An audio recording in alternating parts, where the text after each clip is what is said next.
नमस्कार दोस्तों, स्वागत है आप सभी का आपके अपने चैनल द रिटेल इन्वेस्टर में।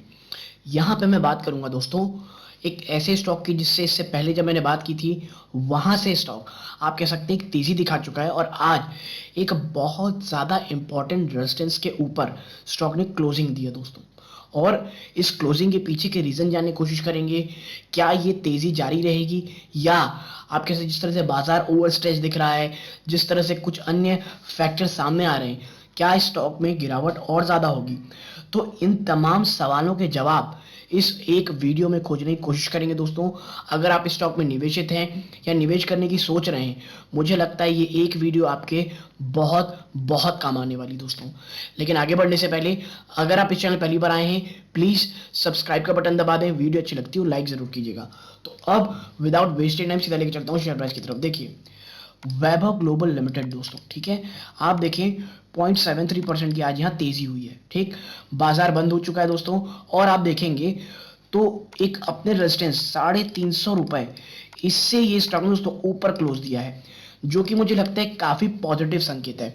और इसके साथ साथ आप देखेंगे पिछले 5 दिनों में स्टॉक निचले स्तरों से जो 330 का बनाया था, और मेरे को आपको अगर याद हो, आपको मैंने 330 पे ही ये वीडियो बनाया था। मैंने कहा था यहाँ पे एक अच्छा सपोर्ट है और देखिए वहीं से स्टॉक आप कह सकते हैं जंप किया और देखिए आप यहाँ पे स्टॉक 7-7.5% तेजी दिखा करके अब एक कह लीजिए थकावट सी दिखा रहा है।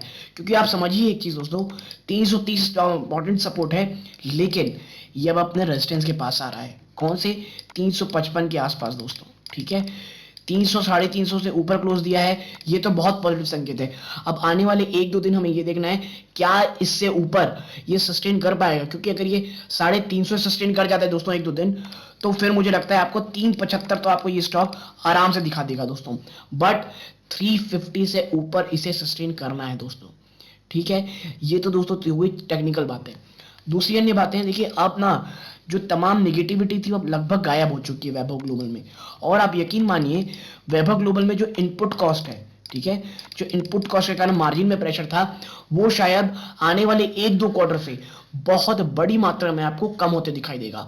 सबसे पहले दोस्तों एक और चीज़ कि भाई जो ट्रांसपोर्टेशन कॉस्ट रहता है, जो फ्राइट कॉस्ट रहता है, क्योंकि देखिए ये सामान बाहर से अन्य देशों से मंगाता है। वैभव ग्लोबल अपने जो रॉ मटेरियल दोस्तों सिर्फ एक जगह से नहीं मंगाता है, चाहे यूरोप हो गए, टर्की हो गए, यूके हो गए, ये तमाम अन्य अन्य जगहों से इसके रॉ मटेरियल्स आते हैं दोस्तों।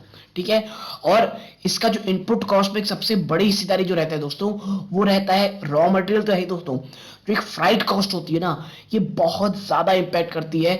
अगर बहुत ऊपर हो जाए, जो एक समय में हो गई थी दोस्तों, आपको याद होगा फ्राइट कॉस्ट, जब आप कह सकते हैं कंटेनर की लॉकिंग की बातें चल रही थी, चाइना में कंटेनर फंसे हुए उसकी बातें चल रही थी, तब एक बड़ा फ्राइट कॉस्ट बहुत ऊपर हो चुका चला था दोस्तों। लेकिन अब आप कह लीजिए रिसेशन का डर है, अन्य चीज़ों के कारण जो फ्राइट कॉस्ट है ना, वो बड़ी मात्रा में नीचे आ रही है दोस्तों, और इसका सबसे बड़ा फायदा होगा वैभव ग्लोबल को। और इतना ही नहीं दोस्तों, आपको पता होगा दिसंबर में क्या होता है, क्रिसमस, तो उससे पहले बहुत तगड़ी शॉपिंग की जाती है यूएसए प्लस यूके में। और देखिए यूके की तो हालत ठीक नहीं है, लेकिन यूके से यूएसए से जिस तरह के डेटा हैं दोस्तों, जीडीपी के डेटा, वो काफ़ी उत्साहजनक है।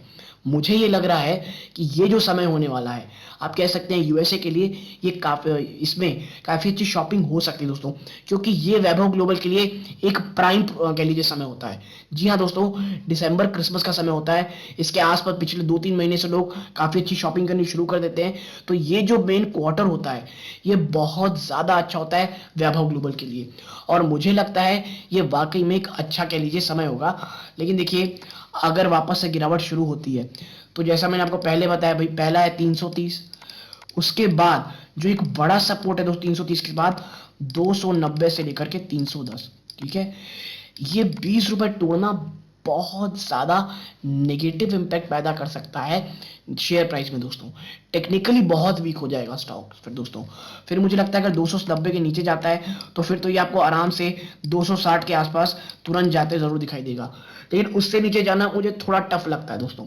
ठीक है, लेकिन देखिए ये लॉन्ग टर्म की चीज़ें हैं। मुझे ये लग रहा है जो Q2 के नंबर बहुत ज़्यादा डिसाइसिव होंगे कि स्टॉक आगे कहाँ जाएगा। और देखिए नंबर अगर थोड़े सबड्यूड भी रहते हैं, यानी जो वॉल्यूम्स में आपको उतनी ज़्यादा अच्छी तेज़ी नहीं दिखती है और मार्जिन बड़े अच्छे रहते हैं, तो मुझे लगता है ये काफी अच्छे समय होगा, काफी पॉजिटिव इंपैक्ट इसके शेयर प्राइस में होगा दोस्तों। क्योंकि आप समझिए स्टॉक वैभव ग्लोबल ऊपरी स्तरों से बहुत ज्यादा टूट चुका है दोस्तों। कितना पिछले एक साल में आप देखेंगे ना, तो ये देखिए ऊपरी स्तरों से स्टॉक ऑलमोस्ट आप देखिए तो 50-40% गिरावट दिखा चुका है। और अगर आप थोड़ा और पीछे जाएंगे पिछले 5 सालों में, तो आप पाएंगे कि ये देखिए 2021 मई में 996 का आप था, वहां से स्टॉक दोस्तों आप लीजिए ऑलमोस्ट 65% की गिरावट अभी दिखा रहा है। और एक समय तो ये गिरावट दोस्तों 70% से ज्यादा थी। और इसीलिए मैं कह रहा हूं दोस्तों ये काफी अच्छा मौका है। और इतना ही नहीं, आप ये लाइन देखिए, ये और फिर आती है ये लाइन दोस्तों, ठीक है। ये दो लाइन यानी कहां कहां, पहला है दोस्तों ये 339 340 जो मैं कहता हूं, और ये फिर 250। ये जो लेवल है दोस्तों 250, ये वैभव ग्लोबल के लिए तोड़ना बिल्कुल ही कह सकते हैं इम्पॉसिबल होगा। अगर मैं आपको अभी एक चीज समझा दूं कि अगर 250 260 के आसपास वैभव ग्लोबल जाता है, तो मैं तो दोस्तों इसमें आराम से अपनी नेक्स्ट बाइंग जरूर से जरूर करूंगा दोस्तों, ठीक है। लेकिन उससे पहले नहीं करूंगा दोस्तों। हड़बड़ाने की कहीं से कोई भी जरूरत नहीं है। लॉन्ग टर्म के लिए निवेशित हैं, लॉन्ग टर्म के इन्वेस्टर हैं, बिल्कुल बने रहें, पेशेंटली बने रहें।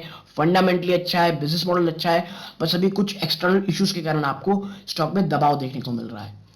तो यदि आपको ये एनालिसिस पसंद आई हो, वीडियो को लाइक करके चैनल सब्सक्राइब कीजिएगा। यहां तक जुड़े रहे इस बात का बहुत बहुत धन्यवाद। ये इस वीडियो का अंत है। जय हिंद दोस्तों।